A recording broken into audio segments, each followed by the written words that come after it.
하늘로 가심을 본 그대로 오신다. 우리는 지난주에 부활절을 맞이했습니다. 오늘은 부활 후 2주째가 되겠습니다. 지난번 말씀은 마태복음에서 예수님께서 제자들을 모아놓고 마지막 당부했던 내용들을 우리가 함께 읽었는데요. 오늘은 사도행전에 나와 있는 성경 말씀 중에서도 유사한 내용입니다. 마지막으로 제자들을 모아놓고 예수님께서 지상 최대 명령이라고 할까요? 이와 같은 아주 귀한 마지막 예수님께서 당부한 내용들이 바로 오늘 우리가 함께 읽었던 성경 본문의 내용이 되겠습니다. 첫 번째, 때와 시기는 너희가 알 바가 아니요 라는 부분을 살펴보도록 하겠습니다. 주께서 이스라엘 나라를 회복하심이 이때니까 라고 제자들이 물었습니다. 제자들도 늘 관심은 하나님께서 하나님의 나라를 회복하는 때가 언제일까 라고 하는 것에 대해서 늘 관심을 갖고 있었습니다. 그래서 주께서 이스라엘 나라를 회복하심이 지금입니까? 이때입니까? 곧 오십니까? 이때입니까? 라고 물어봤어요. 그때 예수께서 말씀하시기를 때와 기한은 아버지께서 자기의 권한에 주셨으니 너희의 알 바 아니요 라고 답하셨습니다. 얼마 전에 한 통화를 받았습니다. 친척인데 통화하다가 중간에 나보고 물어봤습니다. 주님이 언제 올 것 같냐고. 내가 뭐라고 답했냐면 바로 7절의 말씀을 답해줬어요. 성경에 보면 예수님께서 알지 말라고 했는데 오직 아버지의 권한에 있는데 왜 묻느냐고 내가 오히려 되레 질문했어요. 그런데도 자꾸 물어봐요. 아니 분명히 성경에서는 알 바가 아니다라고 예수께서 말씀하셨는데 왜 관심이 있느냐. 열심히 복음 전하면서 성실하게 살아가면 되지. 분명히 예수님께서 당부하지 않았느냐. 알 바가 아니다. 오직 아버지의 권한에 있다. 아무도 모른다 라고 말씀하셨는데 왜 거기에 대해서 궁금해하냐고 내가 되물었습니다. 순복음교회 장로신데도 이제 원로장로겠죠. 그런데 여러분 그 순복음교회의 담임 목사였던 조영희 목사 그분이 주님이 재림하여 오시는데 1998년도쯤에 올 거라고 예언한 적이 있어요. 그런데 예수님이 안 왔죠. 이렇게 궁금해하고 나름대로 예측하다가 결국은 그분도 세상 떠났어요. 그럼에도 불구하고 여전히 주님이 언제 오시냐고 해서 아니 벌써 2000년이 지났는데 분명히 예수님께서는 관심 갖지 말라 했는데 왜 자꾸 거기에 관심을 갖느냐. 그래도 자꾸 그래도 때가 가까운 거 아니냐고. 여러분 때는 예수님 때부터 시작해서 지금까지 계속 곧 임하실 것 같았어요. 사도 바울 서신에도 보면은 마지막 때가 하나님의 마지막 때가 다 온 것 같은 글로 기록되어 있습니다. 주님은 항상 아무 때든지 임할 수가 있는 거예요. 중요한 것은 우리가 평상시에 주님이 오실 날에 대해서 늘 준비가 되어 있느냐가 중요한 것이지 주님을 맞이할 준비는 하나도 안 해놓고서 언제 오십니까? 여기에만 관심 있는 사람들이 있어요. 세상 삶을 엉망으로 살아가면서 종말만 바라보고 예수님이 오실 날만 고대하는 그런 사람들이 있습니다. 그런 사람들을 예수님께서 기뻐할까요? 아닌 것이죠. 예수님께서 말씀했잖아요. 때와 시기는 아버지께서 자기의 권한에 두셨으니 너희가 알 바가 아니다. 너희는 열심히 성실하게 공부하고 서로 사랑하고 나에 대한 복음을 증거하면서 살아가라. 그런데 그날은 갑자기 온다. 여러분 시험이 이틀 남았다고 했는데도 오늘 이렇게 혼자 왔어요. 얼마나 대견합니까? 그런데 예수께서 오시는 것은 날짜를 정해놓고 오는 게 아니에요. 언제 올지 몰라요. 그래서 사도 바울도 자기 때 곧 오실 줄 알았어요. 그런데 지금까지 2000년이 흘러왔습니다. 그런데 예수께서 단서를 다루셨어요. 이 땅의 모든 민족에게 나의 복음이 다 전하여지면 그때 오리라. 그러니까 예수께서 다시 오시는 때는 이 지구상에 관한 모든 백성에게, 민족에게 그리스도의 복음이 다 전파된 다음에 그때가 되면 주님께서 오실 때가 되었다. 이 정도만 우리가 관심을 가져야지, 복음이 다 전파되지도 않았는데 주님이 이제 오실까, 내년에 오실까, 몇 달 안에 오실까, 여기에 대해서만 관심을 갖고 살아간다면 그러한 사람은 잘못된 사람들이에요. 그래서 이단에 빠지는 거예요.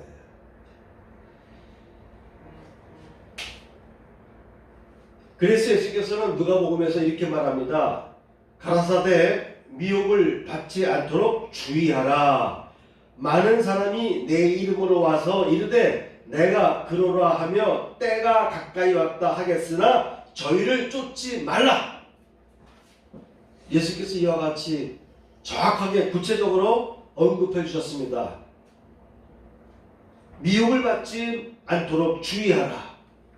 많은 사람이 내 이름으로 와서 내가 그러라 하며 때가 가까이 왔다 하겠으나 저희를 쫓지 말아라. 이단의 교주 중에 상당수가 자기가 제일 예수라고 주장하는 사람들이 많이 있어요. 신천지의 이만희 같은 사람도 어떤 부분에서는 자기가 제인주라고 하기도 하고, 어떤 때는 예수보다 더 뛰어난 분, 어떤 때는 자기가 성령이라고 말하기도 하고, 이미 우리 주변에도 이런 사람들이 많이 활동하고 있어요. 초대교회 당시에도 이런 일들이 있었습니다.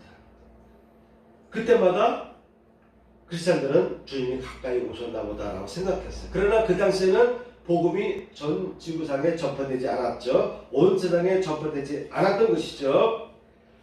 이어서 생각지 않은 날, 알지 못하는 시간에 이 종의 주인이 이르러 어미 때리고 신실치 아니한 자의 받는 율에 처하리라. 생각지 않는 날이라고 되어 있어요. 우리 크리스찬들은 항상 주님을 맞이할 준비를 하면서 살아가는 거예요.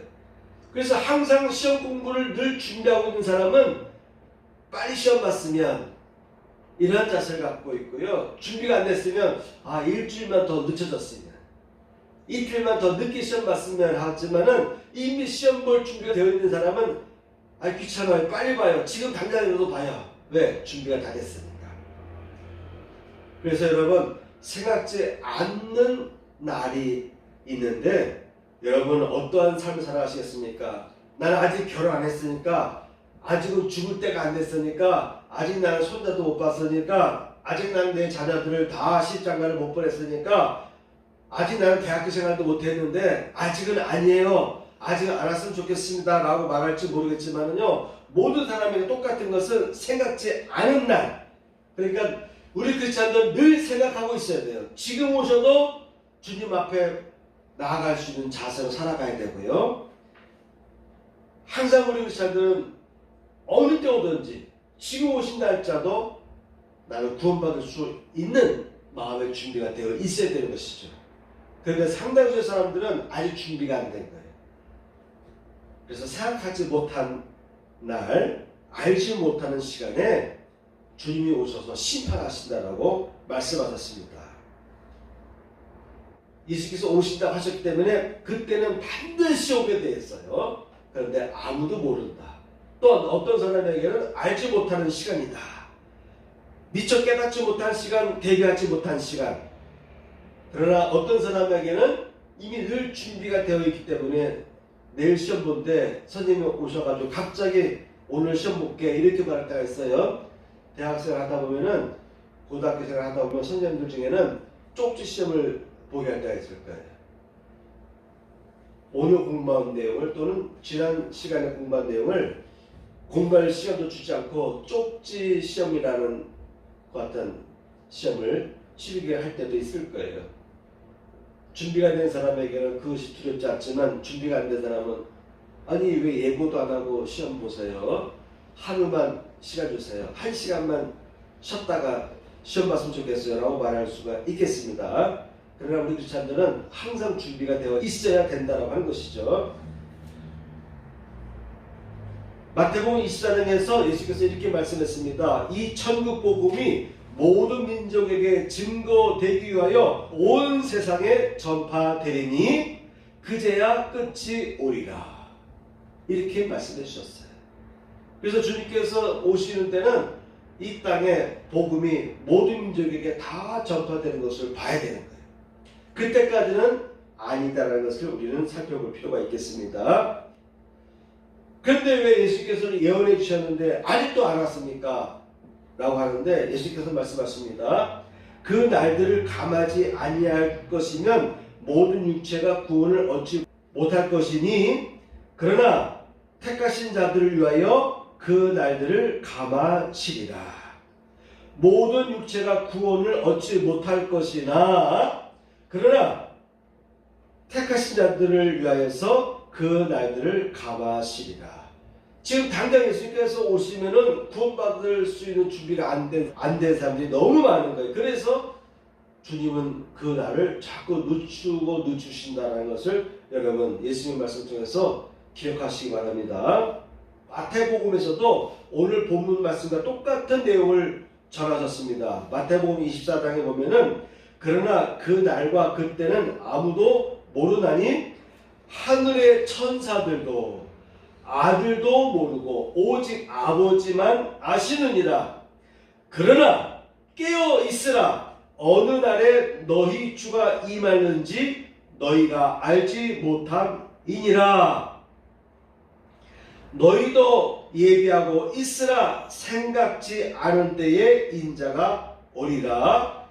생각지 않은 날 알지 못하는 시간에 그 종의 주인이 이르러 라고 예수께서는 이와 같이 여러 번 강조해 주셨어요. 또한 마태복음 25장에 보면은 그런즉 깨어 있으라. 너희는 그 날과 그 시를 알지 못하느니라. 이와 같이 예수께서 반복적으로 말씀하셨는데도 불구하고 언제 오십니까? 곧 오십니까? 내년에 오십니까? 올해 오십니까? 여기에만 촉각이 곤두서 있는 사람들이 있어요. 이런 사람들의 대부분의 특징이 뭐냐면요, 신앙생활을 제대로 하지 않습니다. 예수께서 뭐라고 말씀하셨습니까? 뭐라고 말씀하셨습니까? 내 이웃을 내 몸과 같이 사랑하라. 너희는 땅끝까지 이르러서 내 증인이 되라. 나의 복음을 전하라. 너희는 성령의 권능을 받고 나의 이 복음을 땅끝까지 전파하라. 이와 같은 명령을 주셨어요. 지상 최대의 명령을 주셨습니다. 이런 삶을 살아가지 않으면서 주님 언제 오십니까? 올해 오십니까? 내년에 오십니까? 나라가 어수선하면요 빨리 주님이 오셨으면 하고 생각할 거예요. 그런데 또한 어떤 사람에게 결혼을 앞둔 사람에게는 아직 대학교 생활을 안 해본 사람에게는 아직 취업을 안 하고 취업 준비를 열심히 한 사람에게는 그래도 내가 좀 회사에 취업도 해보고 누릴 것 누려보고 있으면 오셨으면, 결혼을 앞둔 청춘 남녀에게는 나도 좀 결혼도 해보고 자녀도 낳아보고 나도 좀 세계 여행을 해본 다음에 예수님이 오셨으면 하고 여러 가지 기대할 날짜가 다 다를 것입니다. 그런데 주님께서 말씀했어요. 우리 크리스찬들 너희들은 늘 깨어 있어야 된다. 항상 내가 언제 오든지 주인이 언제 오든지 종은 늘 주인을 맞이할 준비를 하고 있어야 된다는 것을 비유를 들어서 여러 번 복음서에서 공간복음서에서 예수께서는 강조했습니다. 그런즉 깨어있으라. 너희는 그 날과 그 시를 알지 못하느니라. 베드로도 말이죠. 베드로전서 3장에서 이렇게 당부했습니다. 그러나 주의 날이 도적과 같이 오리니, 도둑 때가 오는 것처럼 도적이 내 집에 넘어오는 때는 알지 못하는 때잖아요. 그렇죠? 언제입니까? 한밤중에도 보면은 새벽 1시쯤 되면 사람이 깊이 잠들어 있을 때예요. 그래서 이 아이는 도적이 어느 집을 넘어갈 때는요, 사람이 제일 피곤하고 깊은 잠에 빠져 있는 새벽 시간, 새벽 1시쯤입니다. 베드로도 말합니다. 도적과 같이 오리니 그날에는 하늘이 큰 소리로 떠나가고 체질이 뜨거운 불에 풀어지고 땅과 그 중에 있는 모든 일이 드러나리로다. 우리는 그의 약속대로 의에 거하는 바 새 하늘과 새 땅을 바라보도다. 우리 크리스찬들은 주님이 오실 때에 새 하늘과 새 땅이 임할 것이고 그때 우리는 구원받을 것이에요. 주님이 오실 때 우리도 부활한 몸으로 주님을 맞이할 것입니다. 그런데 그때는 도적과 같이 아무도 예측하지 못한 시간에 벌써 오셨네? 지금 오시면 큰일 났는데 나 아직 준비가 안 됐는데? 라고 할 정도로 이와 같이 도적과 같은 예기치 못한 시간에 주님이 오신다라고 말씀했습니다. 그러므로 여러분, 때와 시기는 너희가 알 바가 아니다라고 하는 오늘 사도행전 말씀을 기억하시고요. 누가 자꾸 이런 이야기를 하면은 멀리 하시기 바랍니다. 영이 안 좋은 사람들, 이단에 빠진 사람들이 자꾸 이런 내용을 가지고 다가올 수가 있어요. 그런 사람들하고는 상종하지 마시기 바랍니다. 두 번째입니다. 성령의 권능을 받고 내 증인이 되라. 자, 여러분, 예수께서는 내가 언제 올지 너희는 알 바가 아니다 라고 했죠. 그러면 우리 어떻게 살아야 됩니까? 오늘 두 번째 주제, 너희는 성령의 권능을 받고 내 증인이 되라. 성령을 받아야 됩니다. 우리 크리스찬들은 성령의 권능을 받아야 돼요.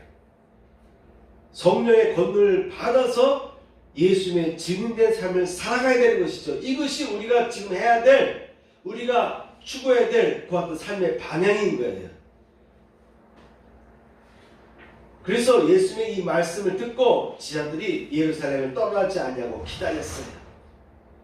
떠나지 않냐고 그들이 모여서 120명이 모여서 기도할 때 성령이 임했습니다. 성령이 임하니까 지자들에게 능력이 임했습니다.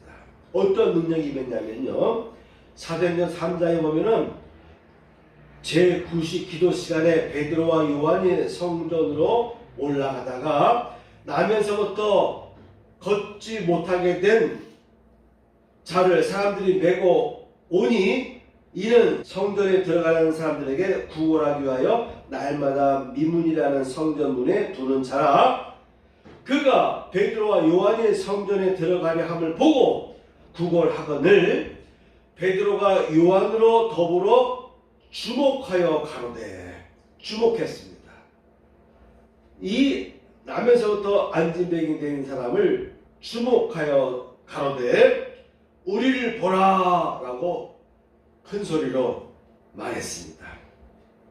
그때 그가 저희에게 무엇을 얻을까 하여 바라보거늘 베드로가 이르되 은과 금은 내게 없거니와 내게 있는 이것을 내게 주노니 나사렛 예수 그리스도의 이름으로 일어나 걸으라 하고 오른손을 잡아 일으키니 발과 발목이 곧 힘을 얻고 뛰어 서서 걸으며 그들과 함께 성전으로 들어가면서 걷기도 하고 뛰기도 하며 하나님을 찬송하니, 하나님을 찬미하니, 하나님을 찬송하니라고 사도행전 3장에는 기록하고 있습니다. 이와 같이 우리가 해야 될 것은 성령의 권능을 받는 것이에요. 성령의 권능을 받는 사람에게는요, 이와 같은 능력이 생기는 것입니다. 여러분에게도 이와 같은 치유의 능력이 흘러나갈 수가 있어요. 주님은 여러분을 통해서 그분의 치유의 권능이 흘러나가기를 원하십니다.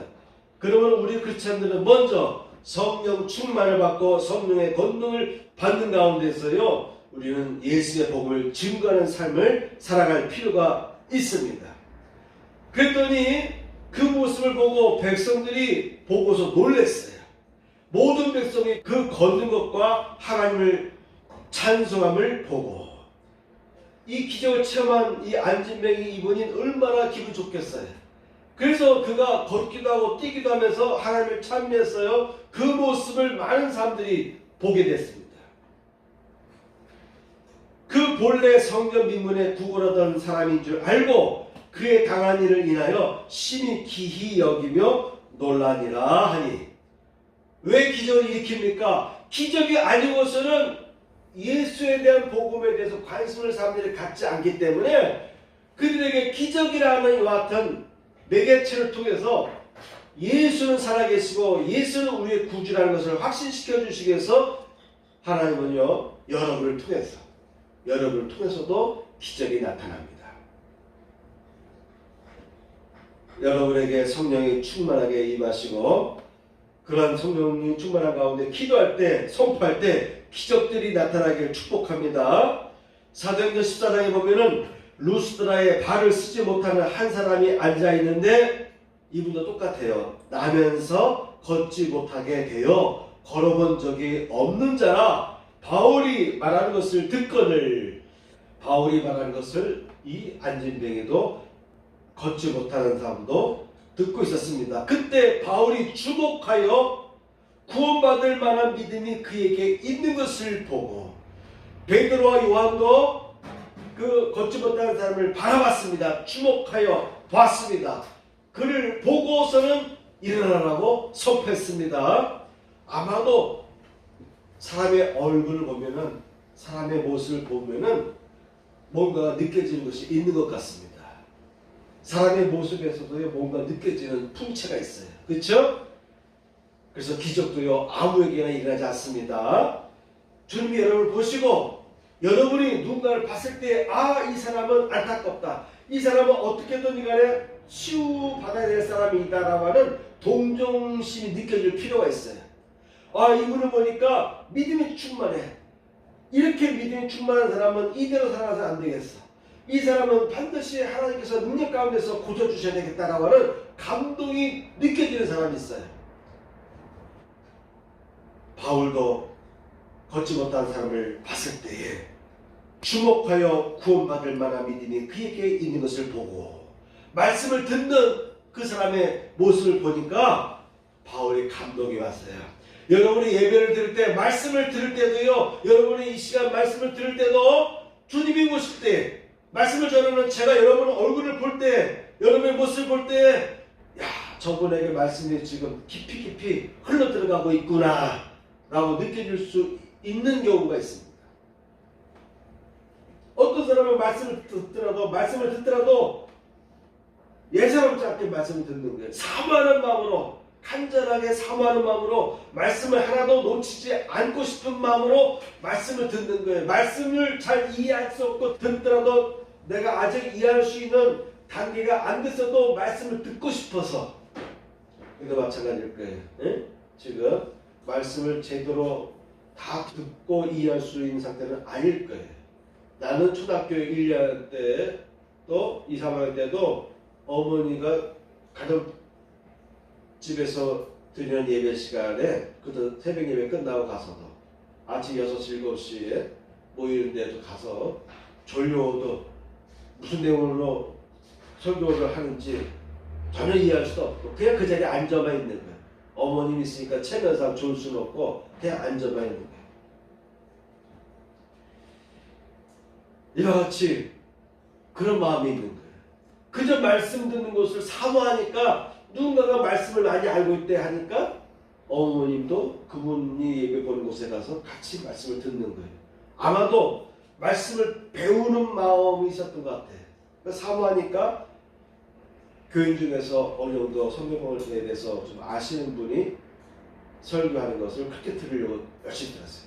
물론 수요예배, 주일예배, 심야 예배도 다 참석했지만 새벽 예배도 참석했지만 그것도 부족해서 누군가가 예배 드린다면 그곳에 가서 말씀을 열심히 배우려고 했어요. 말씀 훈련을 열심히 받으려고 했던 것이죠. 자, 여러분 보면 주목하여 보니 감동이 오는 거예요. 감동이 오는 거를 성령께서 이끄는 것 같아요. 본인은 모르는지 모르지만 나는 목사 입장에서 볼 때 감동이 막 와. 그리고 저 아이를 성령께서 이끌고 있다라는 느낌이 있습니다. 이와 같이 이렇게 보면 상대방에게 감동이 와야 돼. 그럴 때 기적이라는 게. 그럴 때 믿음으로 선포하는 것입니다. 자, 두 번째, 성령의 권능을 받고 내 증인이 되라. 성령이 임하면 능력이 흘러가게 되어 있습니다. 아멘. 여러분들 능력자가 되시기 바랍니다. 능력자가 되시기 바랍니다. 마지막 하나만 전하고 마치겠습니다. 나머지 내용은 다음 주에 이어서 전하겠습니다. 세 번째, 깊은 데로 가고 오른편에 던지라. 이 내용을 잠시 전하고 다음 주에 이어서 전하겠습니다. 깊은 데로 가고 오른편에 던지라. 자, 여러분, 예수께서는요 언제 올지 모릅니다. 우리 크리스찬들은 늘 성령의 권능을 받고 주님의 복음을 전하는 증인된 삶을 늘 살아가셔야 돼. 언제든지 주님을 맞이할 준비를 하면서, 그런데 성령 충만하여서 그리스도의 복음을 열심히 증거하는 삶을 살아가셔야 됩니다. 여러분을 통해서 복음이 전파되어야 됩니다. 지난번에 헌법재판소 소장 대행을 맡고 있던 분이, 그분하고 또 여자분이 은퇴를 했잖아요. 퇴임을 했잖아요. 근데 그 한 분, 마지막 여자분이 마지막에 이야기를 다 하면서 마지막 끝 마무리에 가서는, 지금까지 내가 이와 같은 현재의 모습으로 잘 은퇴하게 된 것은 전적으로 하나님의 도우심으로 된 것이다 하면서 선포하더라고요. 예전에는 연말만 되면 연예인들이 상을 받으면 그들이 감동받아서 그와 같이 하나님께 영광을 돌렸는데, 헌법재판소 직임을 6년 직임을 다 마치고 은퇴하는 마지막 순간에 그분이 마지막 본인의 소감을 얘기하는데 그렇게 얘기하더라고요. 얼마나 감사한지 몰라요. 은퇴하는 재판관, 여자 재판관이 마지막에, 내가 지금까지 여기까지 오게 된 것은, 이 모든 것은 하나님의 도우심입니다. 아마 이런 취지로 그가 고백했어요. 그래서 여러분, 우리는 삶에서 예수 그리스도의 향기가 나와야 돼요. 예수 그리스도의 향기가 나와야 됩니다. 누구든지 나는 주일날만 되면 11시에는 나는 항상 새천주교에서 예배드린다. 이것을 내 주변의 친구들이 다 알고 있어야 돼요. 그래서 친구들이 나한테 전화하더라도 나 만나려면 나는 적어도 1시 20분이 되어야 내가 전화 받을 수 있어. 나 그전에는 내가 전화를 무구분 해놨기 때문에 아무리 나에게 전화해도 안 돼. 나에게 전화하려면 10시 45분 전에 전화하든가 1시 한 20분쯤 지나고 전화해라. 그래야 내가 전화 받을 수 있다라고 해서 주변 사람들이, 나는 늘 주일만 되면은 교회 가는 것을 주변 사람들이 아는 것, 이것도 예수를 증거하는 거예요. 마지막 세 번째, 잠깐 전하고 마칩니다. 깊은 데로 가고 오른편에 던지라. 여러분, 성령 충만한 사람이라 할지라도 부족한 것이 있어요. 성령의 세밀한 인도하심을 받아야 됩니다. 성령의 세밀한 인도하심을 받아야 돼요. 예수께서 말씀하셨습니다. 깊은 데로 가라. 또한 오른편에 던져라. 너 있는 현재의 자리가 아니라 깊은 데로 가.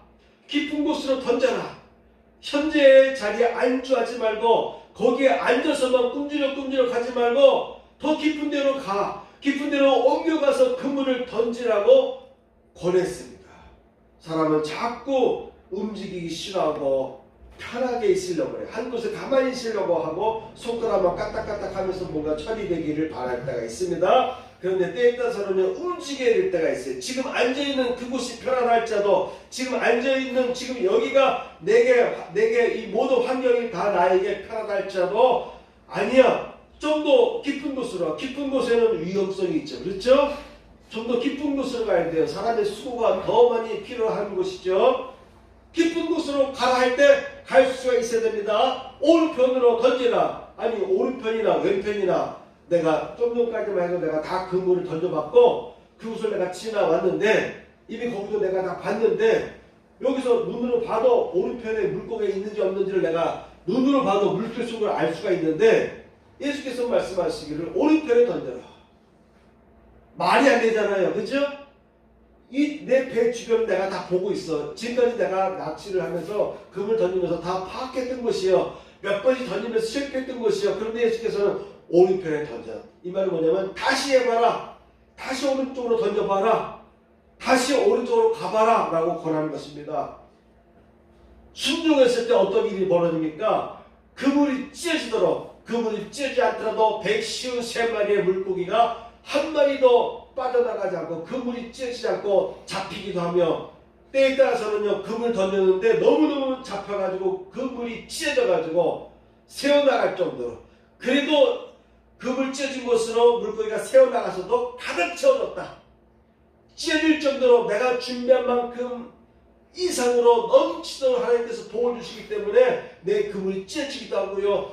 나 혼자 안 돼서 동료들을 불러가지고 같이 영차 그물을 끌어당겨서 2배 가득 채워주는 축복의 역사가 임하는데, 어느 때 옵니까? 깊은 데로 가라, 오른편에 던지라 라고 하는 성령의 인도하심을 받는 것입니다. 우리 크리스찬들은 다 이성적인 존재예요. 스스로 판단하고 스스로 분석할 수가 있습니다. 스스로 경험하고 스스로 연구하고 스스로 대비하고 스스로 준비하고 할 수가 있어요. 부족하면 다른 사람들의 조언도 받을 필요가 있습니다. 주변 사람들에게 조언을 받는 것도 대단히 중요한 것입니다. 지혜로운 사람은요 주변 사람들의 도움을 받는 거예요. 옛날에는 책사라고 했어요. 책사. 나가서 칼을 휘둘러가면서 적과 싸워 이길 수 있는 무장은 아니지만, 칼 기술이 있는 것도 아니지만, 왕이나 장수 옆에 조언하는 사람이 있어요. 그런 사람을 보고 책사라고 해요. 책사. 대부분의 전쟁을 보면 책사에게 의견을 듣습니다. 책사의 의견을 무시하고 나갔다가 큰 코 다치고 낭패하고 패배하는 경우가 많았습니다. 그 책사는 전쟁할 줄 몰라요. 나가서 싸울 줄 모릅니다. 그런데 그의 머릿속에서는 전략이 있어요. 꾀가 있어요. 그래서 항상 보면 전쟁터에 가보면요 장군들이 서로 회의를 합니다. 장군들이 회의하지만 반드시 그들이 참고하는 것은 책사에게 물어봅니다. 우리가 어떻게 하면 좋겠는가? 우리 이와 같이 준비했고 이와 같이 우리가 침투하려고 하는데 당신 생각 어떠느냐? 꼭 책사에게 의견 물어봅니다. 그러면 생각지도 못한 방안을 책사가 얘기해주면요 장수들이 듣고 최고 지도자가, 최고 지휘관이 이 책사의 말을 들을 것인가 아니면 자기들끼리 논의한 방법대로 추진할 것인가를 마지막 결정합니다. 왕도 곁에 책사를 둡니다. 우리 크리스찬들은요 그런 책사의 도움을 받을 필요가 있어요. 그런 사람들은 지혜로운 사람이에요. 그런 사람은 실패하지 않습니다. 그런 사람은 실패하지 않아요. 여러분 실패하고 나서 또 실패하고 나서 뒤늦게 여러분 나 같은 실패를 경험하지 마시오. 나 같은 사람 되지 마세요. 라고 뒤늦게 간증하거나 책을 쓰거나 이야기하는 사람이 있습니다. 이야기는 여러분 최대한 실패를 하지 않고서 살아가시길 축복합니다. 그런데 마지막 한 분이 더 필요해. 예수님의 조언. 예수님이 여러분의 책사가 되셔서, 성령이 여러분의 책사가 되셔서 깊은 데로 가라면 이미 갔다 왔는데요. 거의 내가 갔지만 거기서 못 잡았어요. 거기서 내가 다 알고 있어요. 그런데도 예수께서 깊은 데로 가라 하면 다시 갈 수 있고, 오른편으로 가라 하면 그 뻔한 방법을 왜 얘기하십니까? 이미 다 했던 것인데 왜 오른편에 던지라십니까? 내 눈에 봐도 거기 물고기가 없어요 라고 해도 주님이 말씀하시니 내가 의지하여 내가 던지리이다. 베드로가 말씀에 의지하여 던지리이다. 이것은 뭐냐면 믿음이 왔기 때문에, 이해가 되기 때문에가 아니라 주님이 하라 하시니까 그러면 내가 말씀에 의지하여 던지겠습니다. 말씀에 의지하여 그것으로 가겠습니다 라고 하는 고백입니다. 그럴 때요 넘치는 축복의 역사가 임했습니다. 여러분 우리는 이와 같이 성령의 권능을 받고 증인된 삶을 살아가는데, 여러분 주님의 인도를 받아서 깊은 데로 가고 오른편에 던질 수 있는 그것도 순종하는 마음을 가지고 나가서요 넘치는 축복을 누리면서 기적을 체험하면서 기적의 주인공이 되면서 세상을 살아가셔야 됩니다. 우리의 삶 자체가 예수를 증거하는 것이 되고 우리의 삶 자체가 예수의 향기가 되어야 되는 것이죠. 그렇게 늘 살아갈 때 주님은 기뻐하시는 거예요. 어느 주님 오실까? 언제쯤 오실까? 거기에만 궁금해 하지 말아라. 너희의 알 바가 아니다. 너희는 내 이름으로 오는 성령으로 충만함을 받고 너희는 나의 인도를 받아서 어디 가든지 성공하는 자가 되라. 어디 가든지 복의 그런 자가 되라. 너희는 어디 가든지 내가 너희에게 예비하고 준비된 이 넘치는 복을 받을 준비를 하며 살아가라. 그런 삶을 체험하며 너희들이 복된 삶의 증인이 되어가라. 이와 같은 것을 요구하는 것입니다. 이러한 삶을 살아가시길 축복합니다. 아멘. 예수의 이름으로 나는 일어서리라.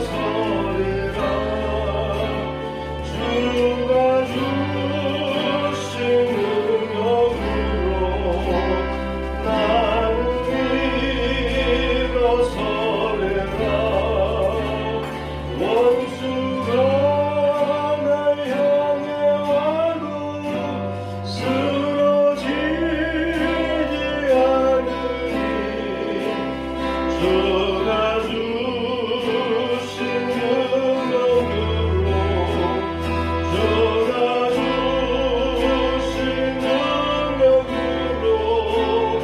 주가 주신 능력으로 일어서리. 예수 이름으로 예수의 이름으로 나는 일어서리라. 주가 주신 능력으로 나는 일어서리라. 원수가 날 향해 와도 쓰러지지 않으니 주가 주신 능력으로 주가 주신 능력으로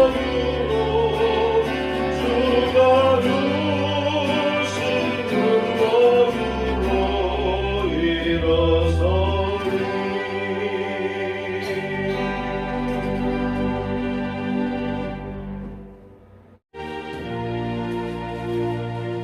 나의 하나님 받으소서. 주께 드리는 이 예물을 소리 높여 감사로 주께 드리네. 아멘.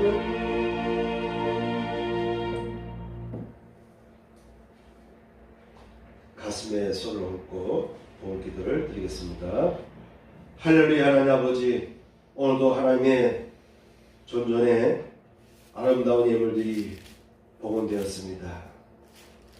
11조를 드린 손길과 그의 가정에 11조의 복이 임하게 하여 주옵소서. 감사의 물에 감사할 것이 넘쳐나도록 축복하여 주시고 주일 예물 드린 손길 위에도 하나님의 은혜가 풍성하게 부어지게 하여 주옵소서. 이제는 우리 구주 예수 그리스도의 은혜와 하나님 아버지의 극진하신 사랑과 성령님의 감동감화 역사하시니 이 자리에 참여한 성도들 위에 함께 하시기를 축복하옵나이다. 아멘. 아버지, 저들을 붙잡아 주옵소서. 붙들어 주시옵소서.